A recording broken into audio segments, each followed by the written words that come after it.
Welcome to the Daily History Chronicle. Each day, we travel back to discover a pivotal moment that changed the world. These aren't just dates and facts.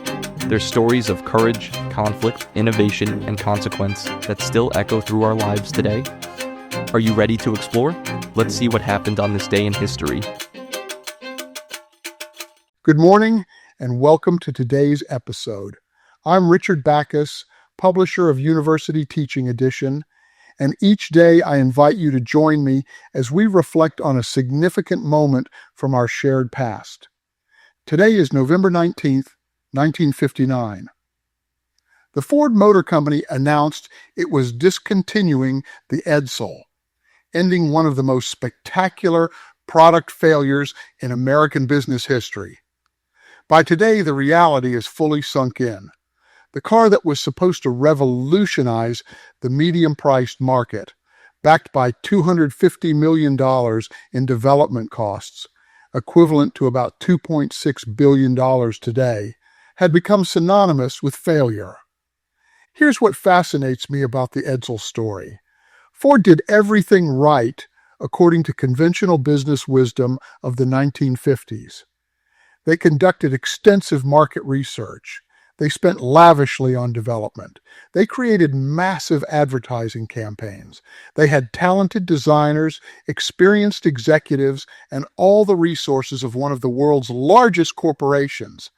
And it still failed spectacularly. The Edsel became more than just a failed car. It became a cultural touchstone, a shorthand for any product that tanks despite hype and investment.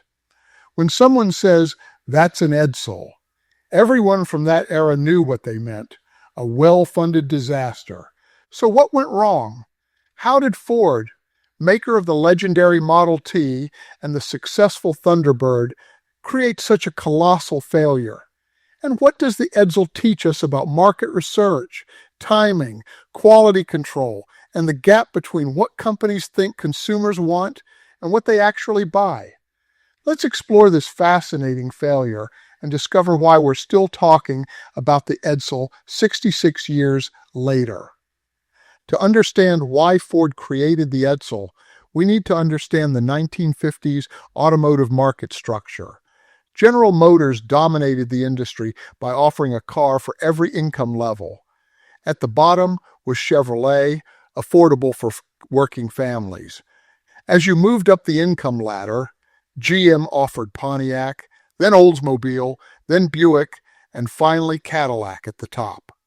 This ladder of success meant GM could keep customers their entire lives, simply moving them to more expensive brands as they earned more. Chrysler had a similar strategy. Plymouth at the bottom, Dodge and DeSoto in the middle, Chrysler near the top. Ford had only 3 brands: Ford at the bottom, Mercury in the middle, and Lincoln at the top. There was a huge price gap between Mercury and Lincoln, and Ford believed they were losing customers who wanted something nicer than Mercury but couldn't afford Lincoln.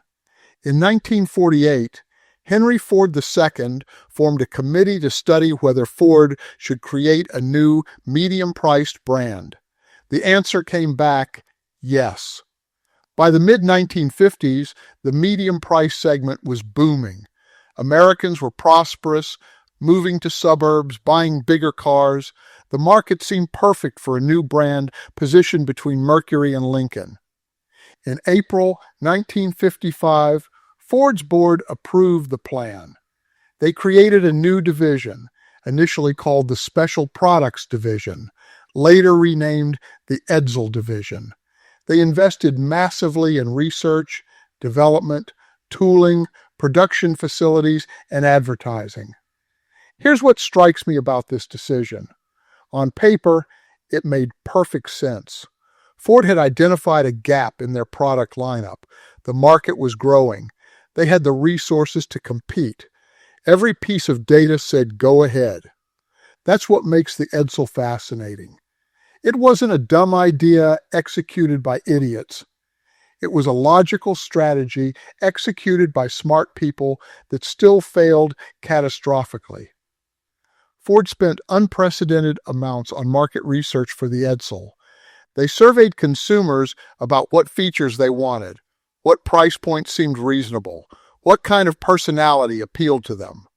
The research showed that medium-priced car buyers wanted something distinctive but not too radical, powerful but practical, upscale but approachable.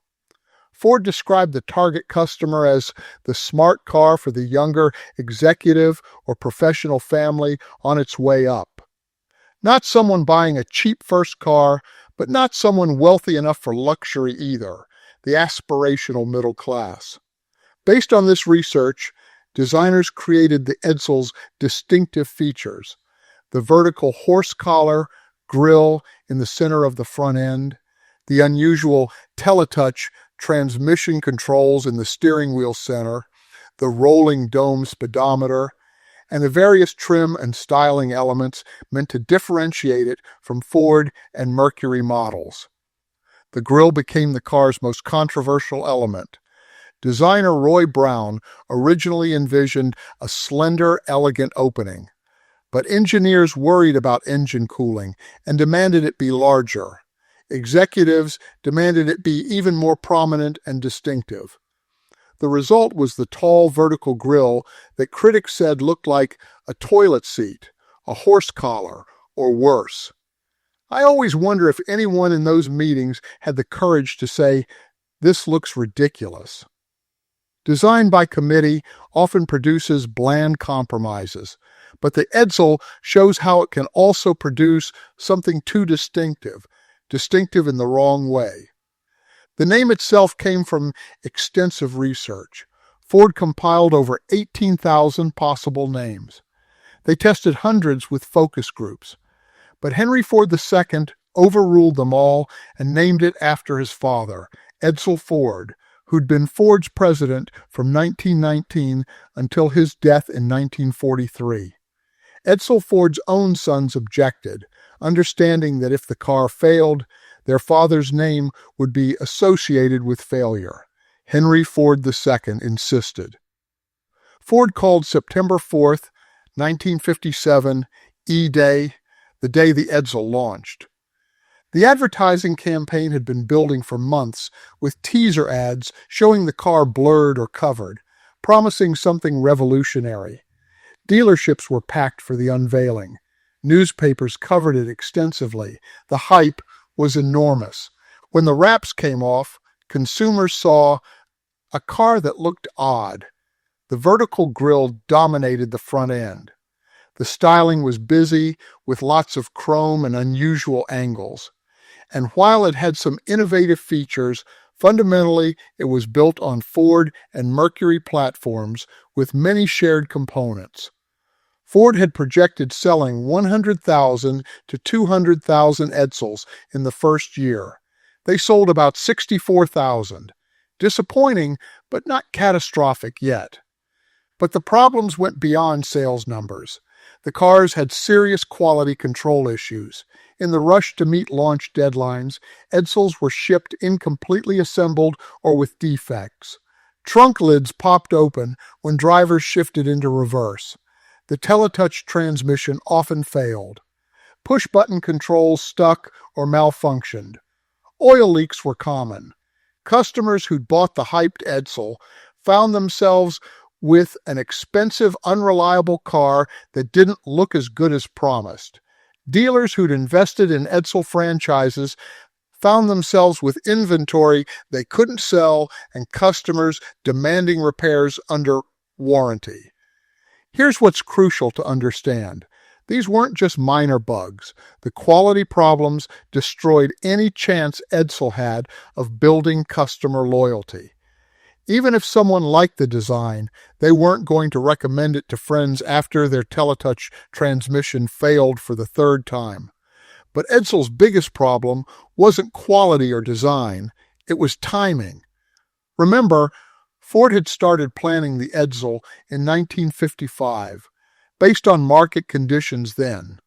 By the time it launched in September 1957, the market had changed. In 1958, America entered a recession. Car sales dropped across the board. The medium-priced market that had been booming in 1955 was suddenly soft. Customers who might have bought an Edsel in better economic times were now buying cheaper cars or holding on to their old ones longer. More fundamentally, consumer preferences were shifting. The Volkswagen Beetle was selling over 50,000 units annually in the U.S. by 1957. Rambler's compact cars were gaining market share. Consumers were becoming interested in fuel efficiency, smaller cars, and practicality, not the big, powerful, chrome-laden Edsels that guzzled premium fuel and got poor mileage even by 1950 standards. Ford's research had asked what consumers wanted in medium-priced cars, but it hadn't asked whether consumers still wanted medium-priced cars at all. The question itself was wrong, so the research produced useful answers to an increasingly irrelevant question. By 1959, even Ford recognized this. They were developing the Falcon, a compact car that would become a huge success when it launched in 1960. Ironically, the Falcon was originally planned as the Edsel Comet, a compact Edsel that might have saved the brand. But by then, the Edsel name was so toxic that Ford launched the Comet through Mercury dealers instead. On November 19, 1959, Ford announced the end of the Edsel program. Production had already nearly ceased. The 1960 Edsel had launched just 5 weeks earlier on October 15th, with drastically reduced model options and styling that looked more like Ford than the original Edsel. Only 2,846 of the 1960 models were built before the announcement. The 1960 Edsel became the only car in automotive history that was never produced during its actual model year. It was introduced in October 1959, discontinued in November 1959, all while being called the 1960 model. Total Edsel production across all 3 model years, 118,287 cars. Ford had needed to sell about 200,000 per year to break even. The loss was $350 million, $2.9 billion in 2024 dollars. Here's what I find remarkable. Ford made the decision quickly and decisively. Once it became clear the Edsel couldn't be saved, they cut their losses rather than throwing good money after bad. Robert McNamara, who led Ford Division and would soon become Secretary of Defense under John F. Kennedy, pushed for discontinuation. Despite the enormous financial hit, Ford moved on. But they couldn't escape the cultural impact. Within days of the announcement, used Edsel values plummeted by $400 or more. Dealers who'd invested in Edsel franchises faced financial ruin, and the name Edsel entered American vocabulary as a synonym for spectacular failure. The Edsel became a case study in business schools worldwide. What went wrong? Depending on who you ask, the design was ugly. That vertical grille was polarizing. People either loved it or hated it, with most in the latter camp. The quality was terrible. Cars that break down don't build loyalty, no matter how they look. The timing was wrong. The market Ford researched in 1955 no longer existed in 1957 to 1959. The research was flawed. Ford asked the wrong questions and missed the shift toward compact cars. The hype was excessive. No car could live up to the build-up Edsel received. The execution was rushed. Deadline pressures led to quality problems that killed credibility. All of these factors contributed. But here's what I think the Edsel really teaches us. Success requires everything to go right, but failure can result from any single thing going wrong, or, more commonly, from several things going moderately wrong simultaneously. Ford didn't fail catastrophically at any single element. The design wasn't the ugliest car ever made. The quality issues weren't worse than some other 1950s cars. The timing could have been overcome with a truly exceptional product. The research wasn't completely useless, but mediocre performance across multiple dimensions, combined with bad timing and excessive expectations, created catastrophic failure. The Edsel's lessons remain relevant today. First, market research has limits. Ford asked consumers what they wanted and built it. But consumers didn't know they were about to start wanting compact cars instead.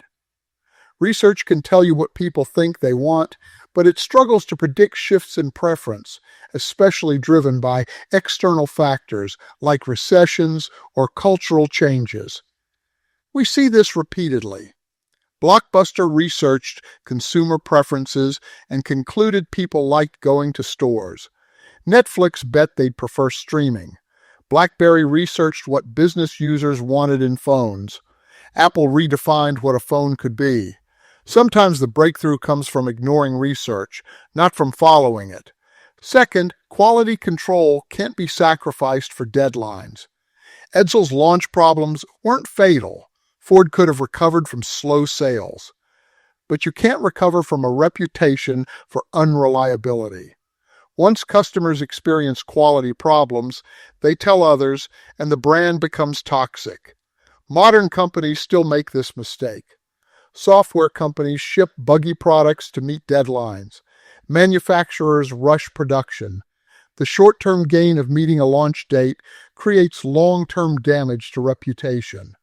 Third, timing matters as much as execution.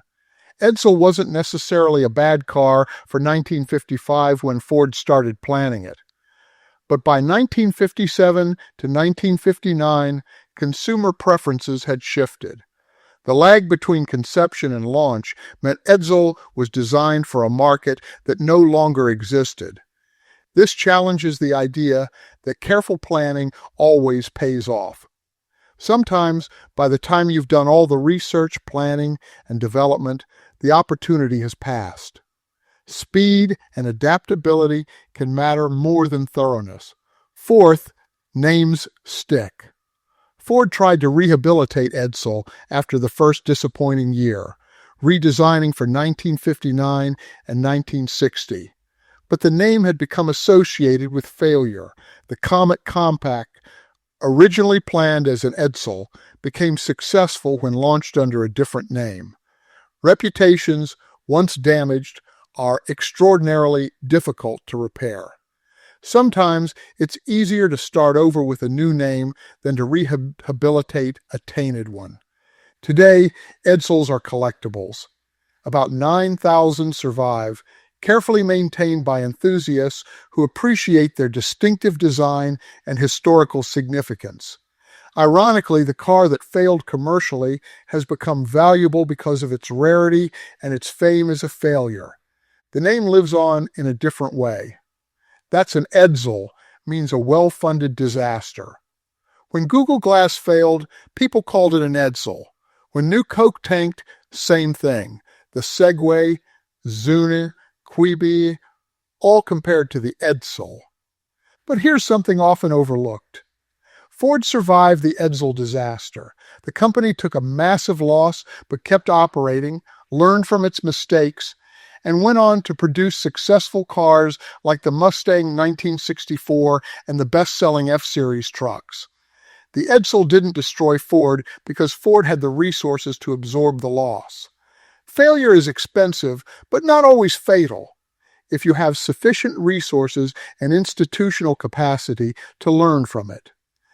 Here's what the Edsel teaches us about innovation, market research, and failure. First, research can answer questions, but can't tell you which questions to ask.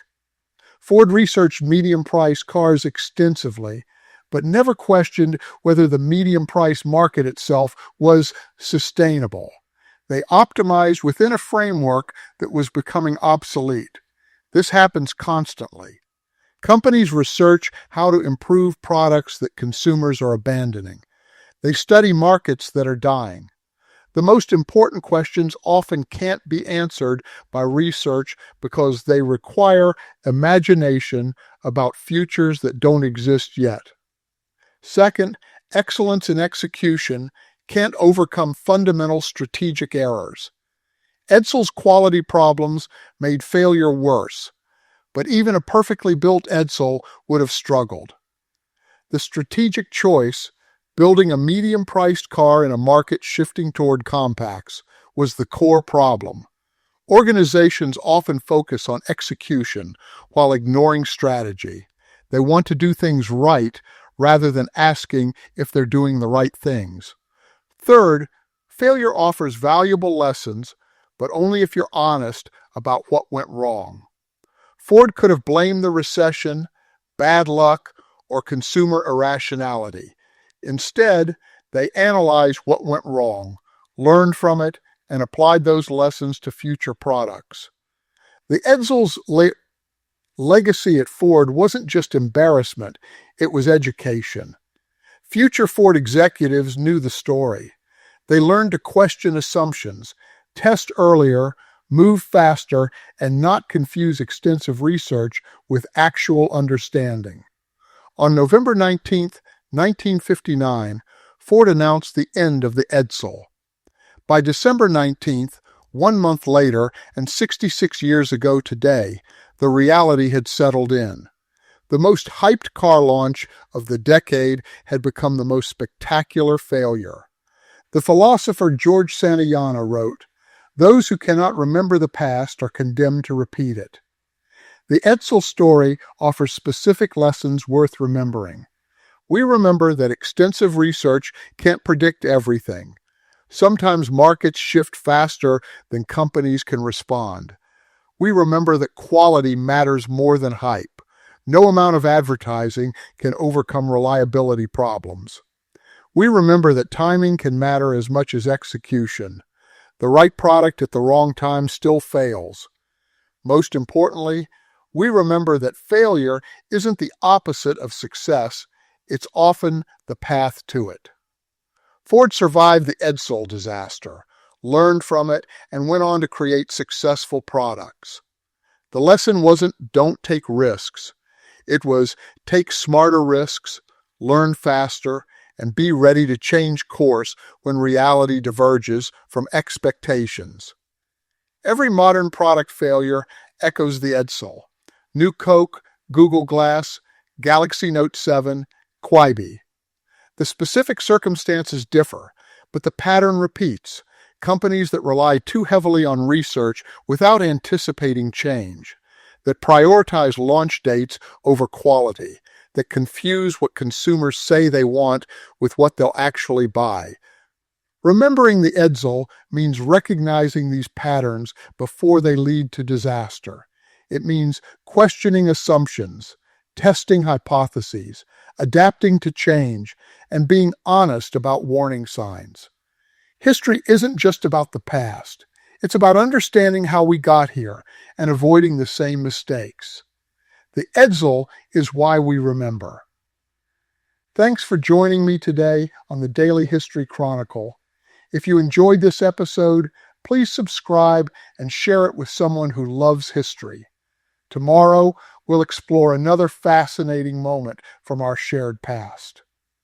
Until then, I'm Richard Backus, reminding you that history isn't just about what happened. It's about what we choose to do with that knowledge.